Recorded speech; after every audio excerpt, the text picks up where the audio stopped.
இன்றைய தினத்திற்கான வேத வசனம் சங்கீதம் 42 வசனங்கள் 1 முதல் 5 வரை. மானானது நீரோடைகளை வாஞ்சித்து கதறுவது போல தேவனே, என் ஆத்துமா உம்மை வாஞ்சித்து கதறுகிறது. என் ஆத்துமா தேவன் மேல், ஜீவனுள்ள தேவன் மேலேயே தாகமாய் இருக்கிறது.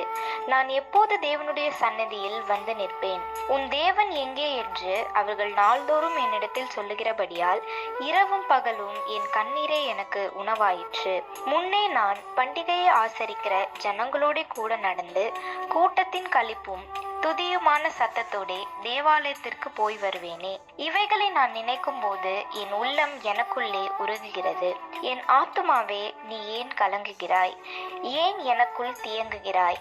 தேவனை நோக்கி காத்திரு. அவர் சமூகத்து ரட்சிப்பின் நிமித்தம் நான் இன்னும் அவரை துதிப்பேன். ஆமேன்.